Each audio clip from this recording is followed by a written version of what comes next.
Welcome back to Exploring Whiskeys. I'm Eric. I'm Kevin. Today, we will be exploring a Japanese whiskey. This is Nikka Whiskey from the Barrel. They're very literal in their naming. I like the bottle. It's totally different. And the little like nubbin of a cap is, it's a very different looking It's bottle. like they hacked off a Jack Daniels bottle at the neck. Kind of. Yeah, a little bit. So, fun things with this one. So, Japanese whiskey, we've only done a handful of them, but Japanese whiskeys tend to steer closer to a Scotch. Yep. So that's generally what you're going to get. Not an Islay Scotch. They're not super smoky, but more like a Highland. Highland to a Speyside Scotch. Somewhere's in that range, but maybe a hint of smoke. So that's what you're generally going to get from a Japanese whiskey. But this is not a Japanese whiskey. Forgot. It doesn't meet the requirement. Does not meet the requirements that they just passed. So they have already updated their websites for the new requirements that I don't think they actually go into effect until next year, but they're established, the rules are laid out, and they actually say on their website, this does not qualify as a Japanese whiskey. The new rules, not all the grain, you didn't have to do all the grain, but all the mash, all the fermentation, all the mash, and all the, everything going into the whiskey has to come from Japan. So nothing's sourced. It all has to Has to be done there. So the grain can be sourced. An existing product, have they come up with a classification? It's just a world whiskey. World whiskey, okay. World whiskey. Because they actually, there's a little bit of Scotch in here. They've blended in some whiskey. Okay. Some distill it from Scotland. So that's really what it comes down to. From the barrel, first thing you're going to think is, ooh, barrel proof. No. Well, not exactly.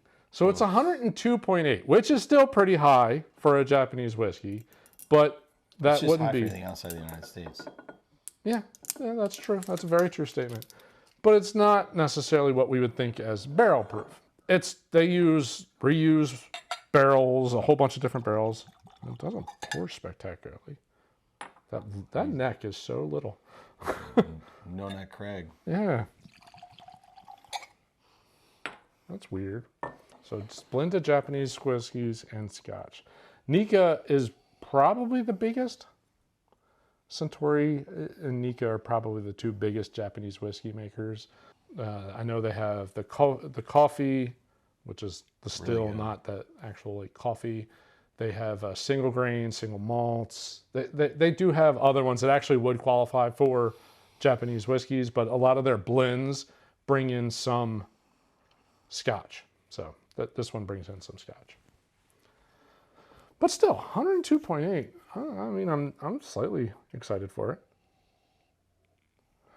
That is a light nose.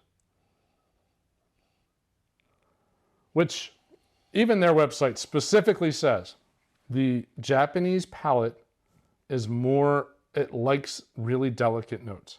Okay. They they don't like something that blasts a note to you.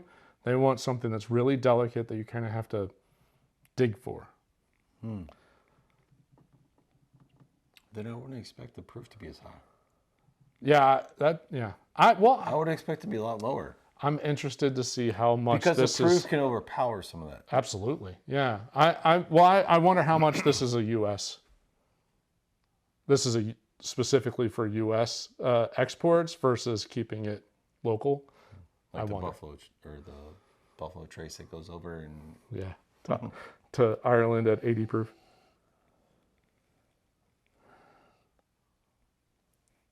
That's hard. I mean, there's a very faint smoke note. And a faint sweet note, but the ethanol is more what I'm getting off the nose just because every other note's so light.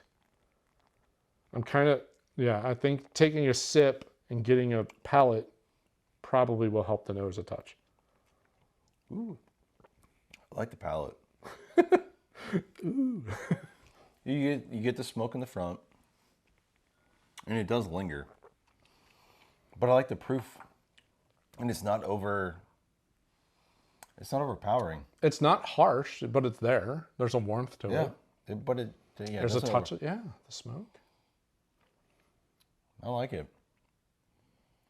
Smoke and sweet. Is really what I get off of that. Like it Does dry out a little bit though. Yes. At the very end. Yeah, it doesn't linger super long. It gets pretty oaky and dries right out. Mm-hmm. This was the #1 whiskey from Whisky Advocate in 2018. It had been around a long time before, but that was when it actually came over to America. It was 2018, and it won #1. And when did they start releasing it? In America? No, just in general. 80s? And it's Late like that 80s? long? Yeah, they just never brought it over here. Interesting. And I don't know why you wouldn't, with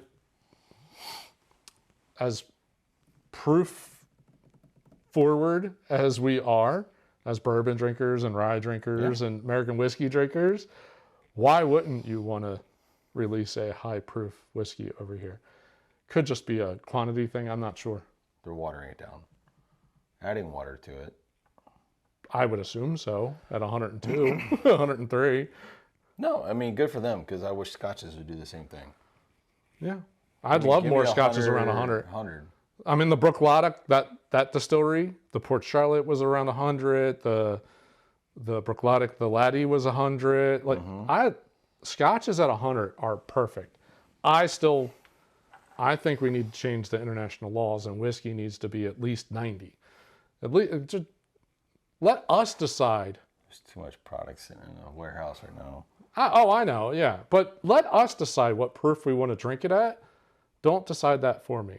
Right. At 80, ain't pretty much is never going to be the proof I want to drink it at. Ooh. That got really sweet now. Yeah. Yeah, I like that. That opened up. Yeah, I get some sweet, like, honeys and fruits, like honey over fruit type thing.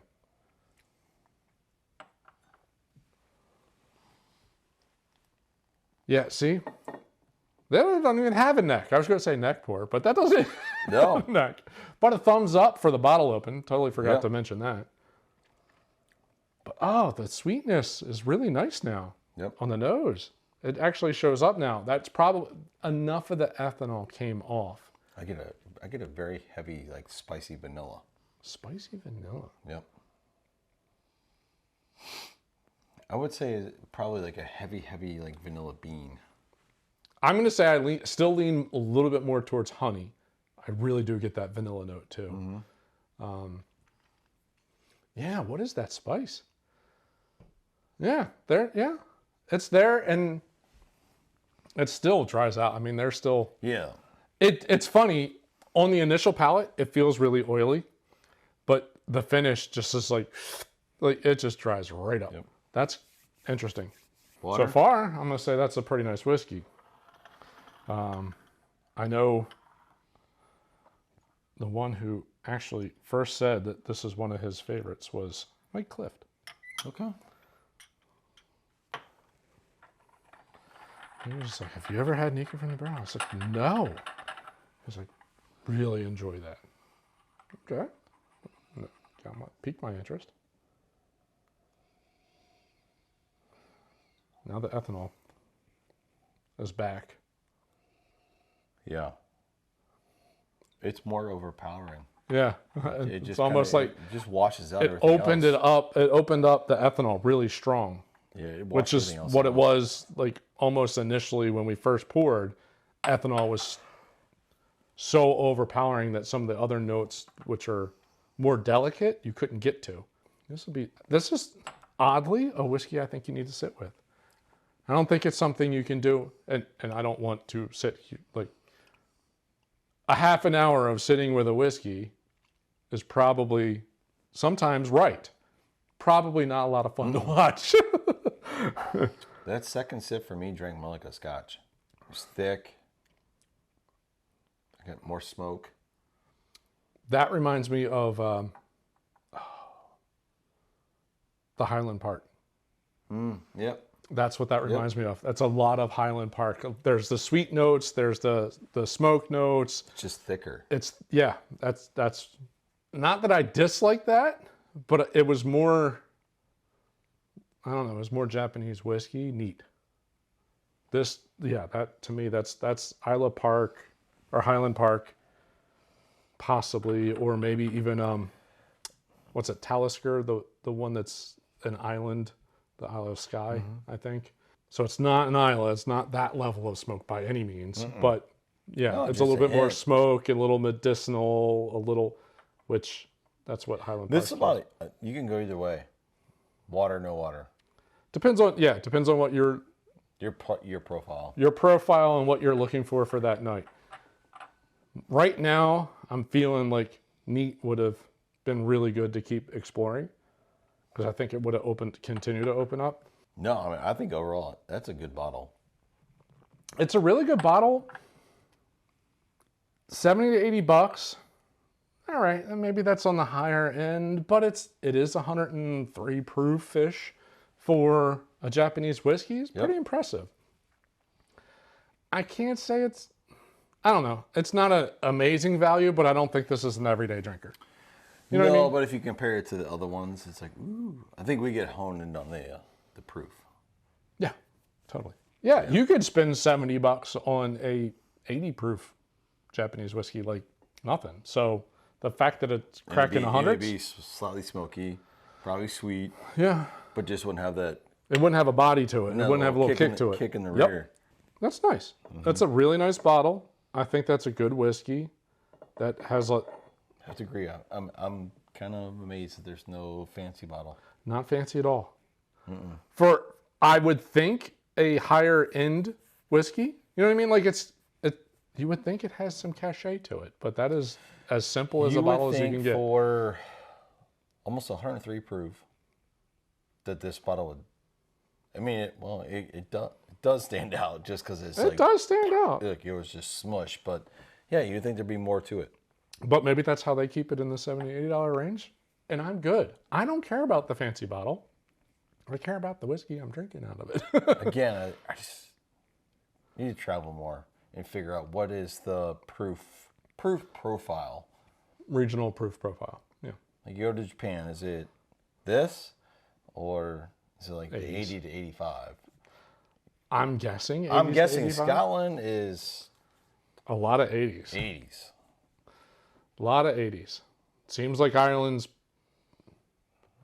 traditionally more in the 80s, but starting to loosen up into the 90s. But they're still not, they're not 120s and 130s. Like that's not what they're focused on. I'm really curious to go over and see what's available. Yeah, that'd be pretty interesting. And if this is available, and then the 80 proof, which one sells? which one's selling? Which one are we turning bottles over? Which one's selling? Yeah. Because I know if you had an 80 in this here, yeah, that's the one that's selling. That's the one that's selling. Yeah. So I like to control what my proof is. I think it adds something to be able to have about 100 and, that drink's a little hot. Let's bring it down to 90, 95. That drink's really nice now versus it's 80. You're stuck. Sorry. Right. You can always bring it down. Yeah. Can't bring it up. Can't bring it up. Yeah. I'd rather just start high and just add a cube or add some water. Right. So what would a cube would be with that? Because I'm got a nice warmth coming through. That maybe. I don't know. That'd be interesting. I'm not sure what a cube would do to that guy. Overall, I'm going to say this is really solid Japanese whiskey. It's not a new Japanese whiskey necessarily, 2018. But if you have not had one, that's probably a really solid way to start. Especially if you just get a pour at a bar. Yeah. Or after dinner. Yeah. Rather than buying the whole bottle. Yeah, if you don't like smoke, I'd say go neat. If you like a little smoke, a couple drops of water opens that up a little bit. Yep. So you can kind of play in that. I mean, overall, that's a really good whiskey. I'm going to enjoy that bottle. You got a little bit to go there, buddy. Hey, we just opened it. We got some time. So yeah, definitely good bottle. Yeah. And I mean, 70, 80 bucks. It's odd, but just because it's Japanese whiskey, I'm like, okay, that's fine. Yep. But if that were a bourbon at $70 to $80, I'd be more critical. There's something to that. Like if it were domestic, I'd probably be a little bit more critical. Pick it up, in the coloring, it looks more like a bourbon. It is relatively dark. But if you pick it up and put it against another, it's night and day. Right. Night and day. So if I was like, ooh, 70 bucks. Yeah. Yeah, because it's probably gonna drink more like a bourbon. More like a bourbon. More like a bourbon. There's more of those. Even if you took out if you just covered the proof up. Yeah. Yep. Yeah, So, there's a little more oak. There's a little more. There's more body to it. Yeah, All body. I would agree. Oh, well. Solid. We got any more you know of in the? Nikka? Yeah, Nikka's got. Yeah. Yeah. Yeah, Nikka's got. Of their baseline whiskeys, I think there's a half dozen, maybe 6 or 8, something like that. And then they have specialty bottles. Variations. Yeah. Specialty bottles that bottles. I'm never going to buy. Or have access to. Probably, yeah, that too. Probably won't have access to both those things. We'll see what we come across in our travels. That's right. Well, appreciate you guys joining this episode. We hope you enjoyed it. If you did, we encourage you to hit the like button at the bottom of the screen. And if you're new to the channel, hit the subscribe button, please. We'd really appreciate that. We are trying to grow this channel, trying to reach more people that are interested in whiskeys and learning a little bit more about whole lots of different whiskeys from all over the place. Give us your opinion on any other Nikka bottles that you've Yeah, had. other Nikka bottles, other Japanese whiskeys you would recommend us trying, because we don't really know that much about Japanese whiskeys, so we're kind of shooting into the dark as what we're grabbing. Yep. But absolutely. Nikka Days was fine. This is much better. Yep. So, well, thanks for joining. See you on the next episode. Cheers. Cheers.